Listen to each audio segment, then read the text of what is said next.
Hi children, welcome back to the lesson sorting materials into groups. In this we already discussed about the separation of living and non-living, even in non-living, depending upon their physical properties. We have separated them. Now come to the properties by which we can able to separate the materials. For example, on the basis of appearance, first physical property is appearance.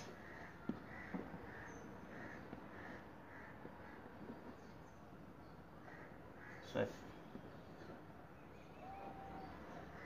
Depending on appearance of the object.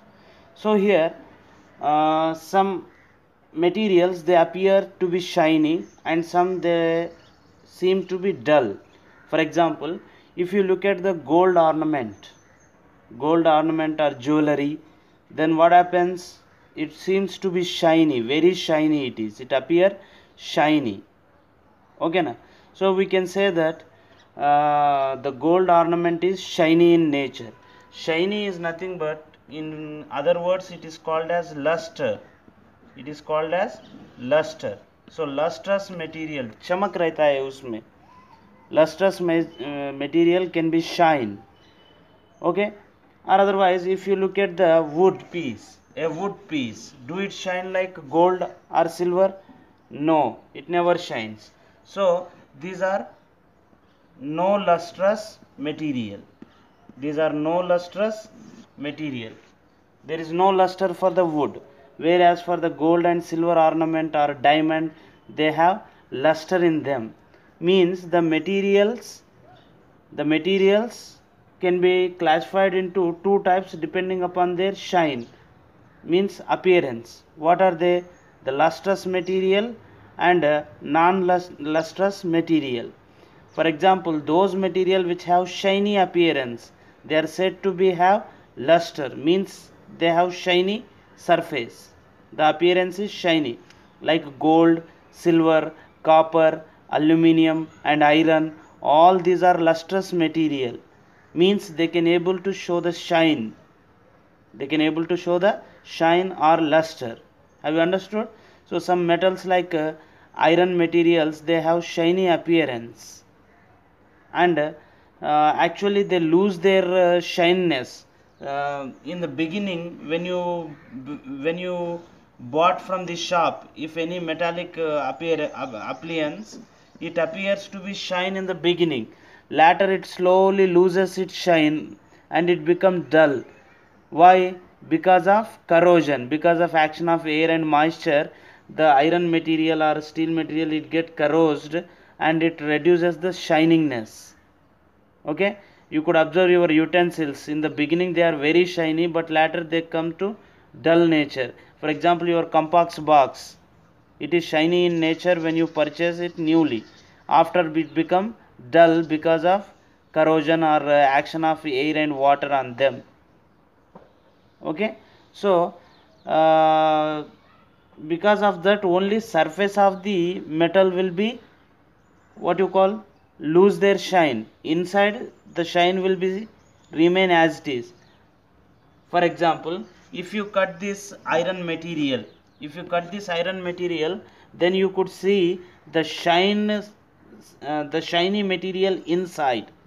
Means the corrosion takes place only on the surface and it becomes dull, or otherwise the inner side metal will be always in shiny.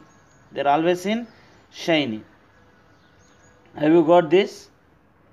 And some materials, for example, the surface has been destroyed by the air and moisture, and you can also make them to shine by using sandpaper. For example, the materials having luster or shine, they are gold, silver, aluminium, metals and metal alloys like stainless steel and steel, brass and even a diamond. A diamond is the hardest material and it shines.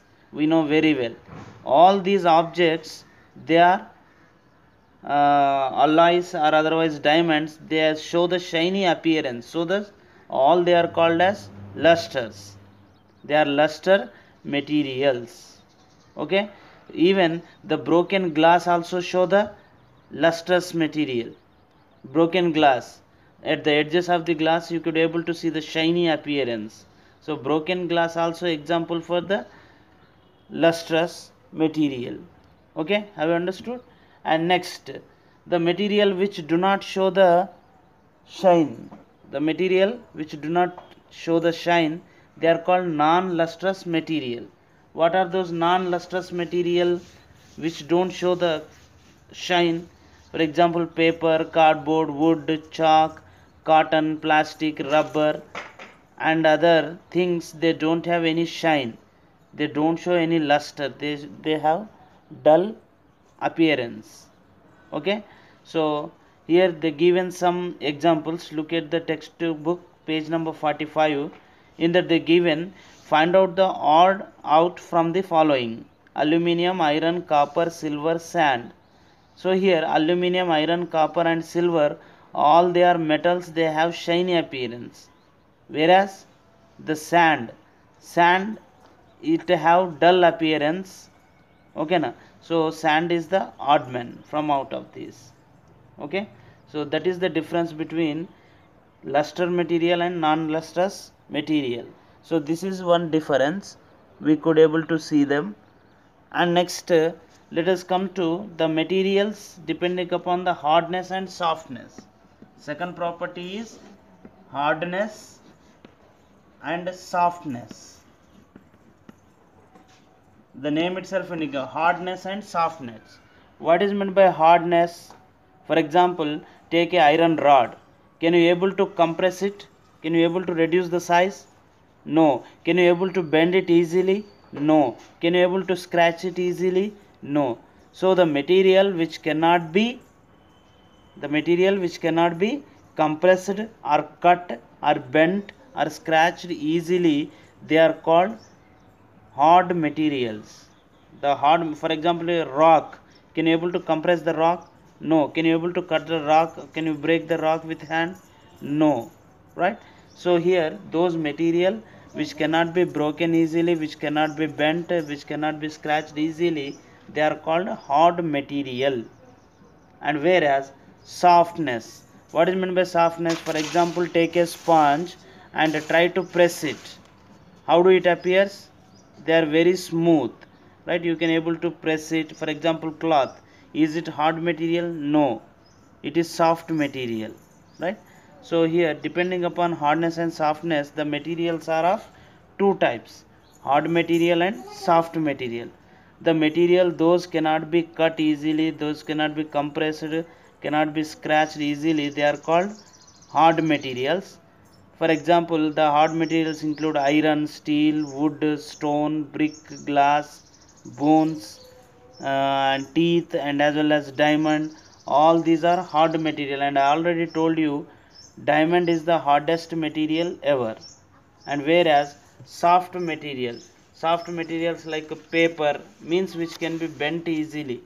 It can be bent easily. For example, the material which can be compressed easily or bent easily, which can be cut easily, scratched easily, they are called soft material. They include sponges, cotton, wool, foam rubber, and as well as candle wax, butter, chalk, clay, flour, and as well as feathers, skin, tomato. All these are soft material which can be cut easily, which can be press easily, right?